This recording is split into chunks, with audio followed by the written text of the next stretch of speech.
Саламатсыздарбы, урматтуу YouTube, Салам Медианын YouTube каналын көрүүчүлөрү.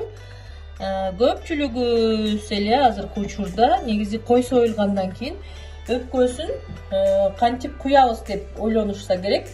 Бүгүнкү берүүбүздө биз өпкөнү кандай куябыз ошону үйрөтөбүз.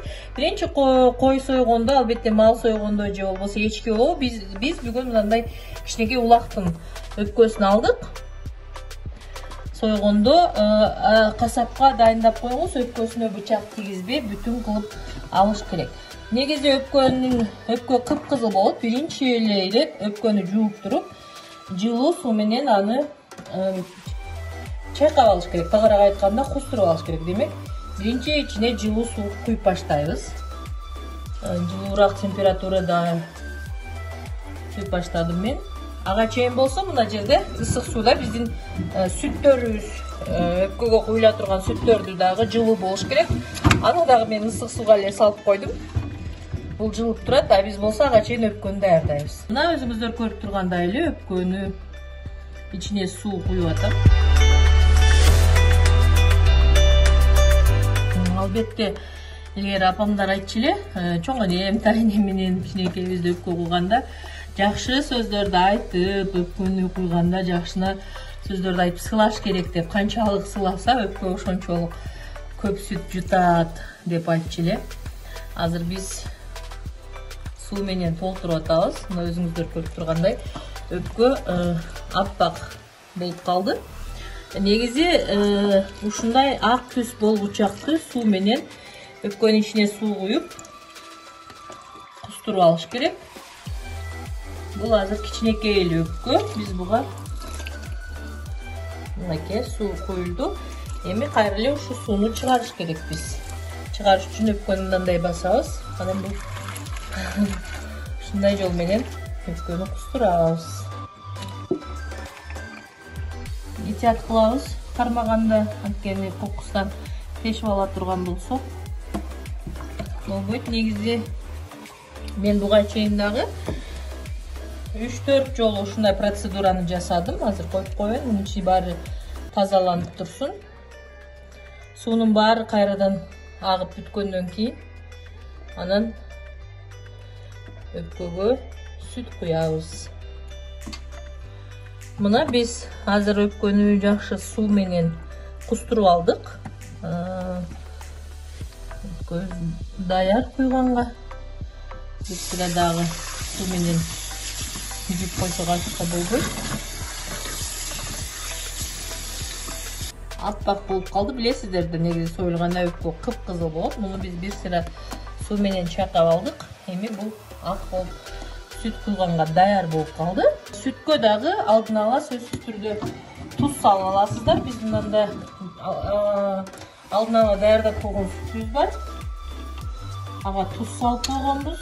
Ошондо өпкөгө сиз кийин бышырганда туз койбойсуз. Бисмилла деп эми мына сүттү куй баштайбыз.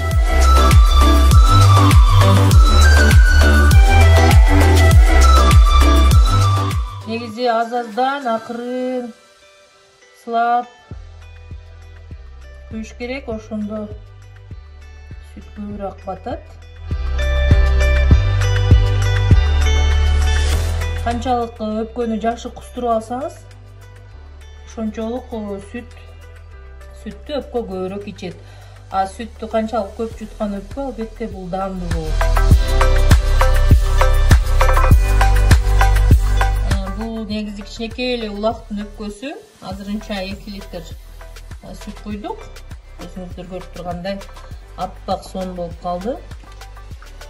Буюрса дагы 1 литр сүттү баткырганга аракет кылабыз. Анчы мындай сылап эме кылсаң, сүт өзүнүн өпкөнүн ашыкчадагы суулары чыга берет экен.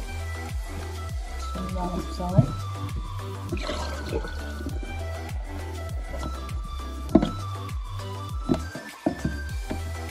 Сылап жакшы сөздү айтабыз. Мына сонун аппак өпкө деп.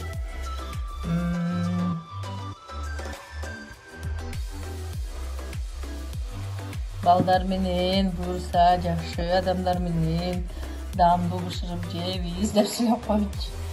лаппакай болуп агарып кетти. Дары болсун. Азыркы жаман илдеттерди дагы кетире турган болсун. Өпкө оорубасын деп коеюнчу. Аябай сулуу өпкө. Акыркы бутылканы күйүп көрөйүн. Канчалык алат экен көрөбүз азыр. Бурса азыр дагы күтүп негизи канчалык аз-аздан акырын куйса ошончолук жакшы деп айтчу эле. Бирок сыр айтып кетейин, мен өзүм биринчи жолу өпкө куюп атам. Буга чейин эч өзүм күйүп көргөн эмесмин. Сиздер менен кошо азыр эле сүт сатып алган жерде бир сонун байбиче бар экен. Ошо кемпирден сураганча келдим, өпкө куяйын дедим эле. Кандай куям деп сурасам, ушул азыр мен сиздерге айтып берген жолдорун айтты. Албетте көрүүчүлөрдүн арасында мындан дагы башкача оңой же болбосо жакшы жолдорун билгендер болсо, сөзсүз комментарийга жазып бөлүшүп кетиңиздер. Азыр мен сиздерге айтып аткандай эле, мен өзүм биринчи жолу куюп атам.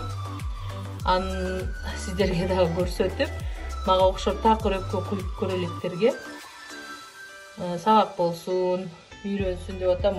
Аябай сонун суу болуп атат өпкө, азырынча аппакай болуп чыкты. Ой, 3 литр сүттү жөн эле ичип койду окшойт. Өпкөнүн эч жери тешик эмес.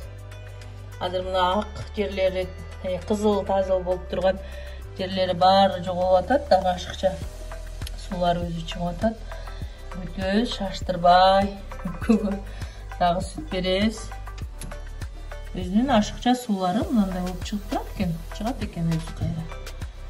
Кемет кекетекине келип калды. Колоюн деди окшойт. 3 литр куюлду азыр. Кичине калды, ошону дагы баткызып алсак жакшы болот эле. Мына биз аяктоо процессине келип калдык. Муну жакшылап өпкөнү мактасак менимче көп эле сүт баткыдай.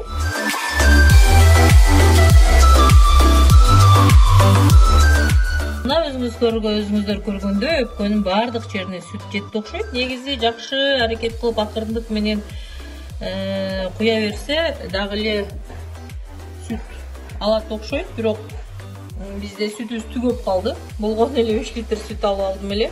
Башка куйбай эле коеюн.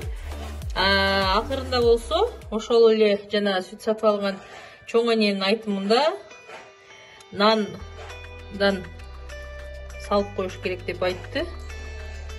Анда айтканын жасап нандан тыгып коеюнчу. Озуну, өпкөнүн озуну нан менен бекитип коесуң деп айтты эле. Канчалык кылып салам эми нанды. Аны сурагапмын, бирок озуну ушу нан менен бекитип коюш керек деп айтты эле. Ушуну нан менен бекитейин. Анткени озунан кайра сүт чыгып кете берет экен.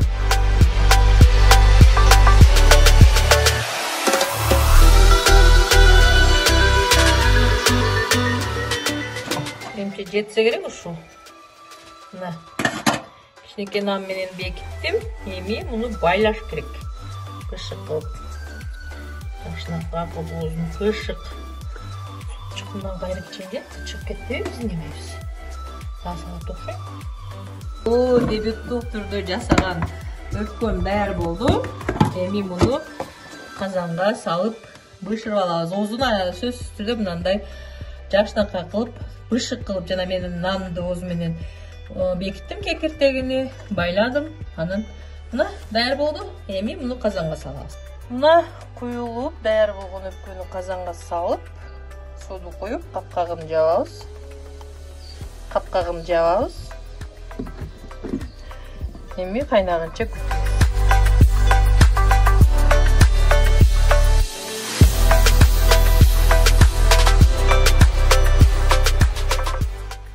Мына биздин даярдаган олобо деп коет, же болбосо сүт менен куюлган өпкөбүз даяр болду. Бул өпкөгө негизинен 3 литр сүт кетти, бирок ушундай эле кичинекей болуп калды. Эми кесип көрөйүн. Бисмилла деп. Так. Кандай болду экен, дагы көрөбүз азыр. Негизи муздатып кесиш керек болсо керек муну. мен жана өзүм айткандай биринчи жолу куйганым үчүн кандай экенин билбейм.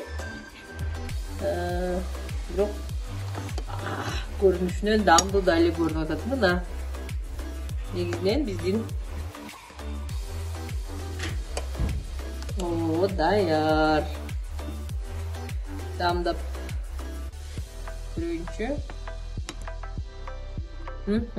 Аябай даамдуу. Сонун экен. Мына ушундай ардактуу Салам Медианын YouTube каналынын көрүүчүлөрү.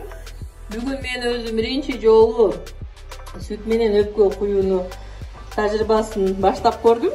Сиздерге да көрсөттүм.